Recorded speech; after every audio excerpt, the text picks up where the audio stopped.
কি রে অমন দৌড়ে গেলি কোথায়? ওপরে গেছিল। শুরু হয়ে গেছে আমাদের ঘরে। শুরু হয়ে গেছে কি আবার? ওই লেখালেখি নিয়ে শুরু হয়ে গেছে। বাবা রাগারাগি করছেন নাকি? পারে, করবেন না? শোনো বাপু, তোমার সবকিছুতেই ওনাকে টেনে কথা বলা এতটাও কিন্তু ভালো নয়। কতদিন বাদে মেয়েটা আমার বড় মুখ করে এ বাড়িতে নেমন্তন্ন করতে এলে, আর দেখো কি থেকে যে কি হয়ে গেল।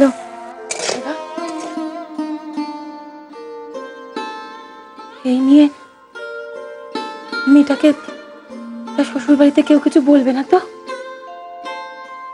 দেখো বড় বউ, বাবা জীবনকে যতটুকু দেখেছি,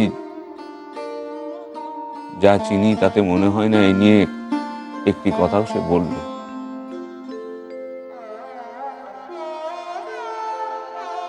তার মতো মানুষ এই জগৎ সংসারে কটা হয় বল?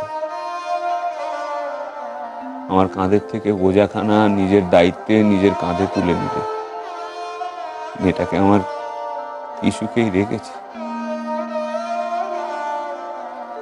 তো দেখো আজ কি হয়ে গেল। ছি, ছি, ছি। মার জন্য কেবল চারটে দেয়াল। মাও বললো আর অমনি তুমিও দাঁড়িয়ে দাঁড়িয়ে শুনলে। মার বাক্যির চোটে সবাই কিরকম তুর্কি নাচ নাচতো সে কথা বলিনি তোমায়? বাবাকে দেখছো না, মায়ের কথায় ওঠে আর বসে। চারটে দেয়াল। নাটক নভেল পড়ে পড়ে না মার কথাবার্তাগুলো ওরকম হয়ে গেছে। চিরটা কাল দেখে এলাম আমাদের বাড়িতে যে মা একাই সবকিছু বলে গেল আর আমরা সবাই শুনে গেলাম। তাও মার নাকি শোনার লোক নেই। ভালো গল্প ফেঁদেছে। আর তুমিও সেই শুনে এসে আমায় রাখো তো। তুমি দাঁড়িয়ে আছো কেন? হ্যাঁ, সবাই এসো। রাত বেরিতে যত সব ফালতু কথা। দাদা আলোটা নিভিয়ে দাও।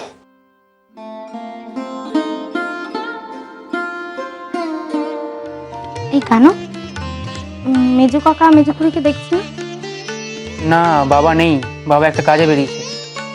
মা আছে নিজের ঘরে। তুমি তো চেনোই মাকে, চিরকালই তার ওই পড়ার বাতি। এখন আবার কি সব লিখে চলেছে। এসো বল, যা মাকে ডেকে নিয়ে। না থাক, আমিই যাচ্ছি, তুই বস।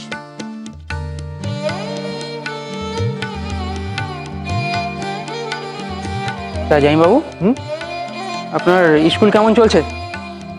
স্কুলের আর কি, যেমন চলার তেমনি চলছে। আচ্ছা বলো, তোমার কি খবর? ডাক্তারি কেমন চলছে? কলকাতাতেই আছো নাকি বাইরে কোথাও পাঠাবে বলছি? বাইরে মানে ওই গাঁয়ে-গঞ্জে গেলে তো আমার পুরো দফায় রফা হয়ে যাবে। তার থেকে এখানেই চেষ্টা চালাচ্ছি, যদি কলকাতায় থাকতে পারি। দেখি কপালে কি আছে।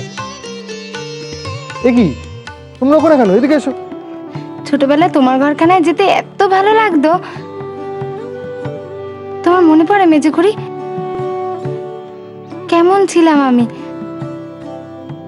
শুধু তোমার পেছন পেছন ঘুরতাম আর তোমার নামে সবাইকে নালিশ করে বেড়াতাম।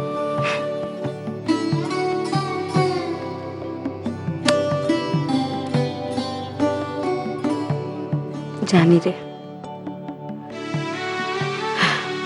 সেদিন সবকিছু শেষে তোদের দুজনের ওই মুখটার দিকে তাকিয়ে নিজেকে বড় অসহায় লাগছিল। টিভিটা কেমন করুণ মুখ করে কইছিল আমি মুখে ভাত খাবো। মেজো খুড়ি, তুমি আমার মেয়ে মুখে ভাতে যাবে তো? ও বাড়ি থেকে হয়তো কেউ যাবে না, সেজো কাকার আপত্তি ঠেলে যাবার মতো ক্ষমতাও হয়তো বাবার নেই। তুমি যাবে তো? তুমি না গেলে কিন্তু আমার মেয়ের শুভ কাজ সম্পন্ন হবে না মেজো খুড়ি। ওরে যাবো রে যাবো, তোর মেয়ের মুখে ভাত আর মেজো খুঁড়ি যাবে না?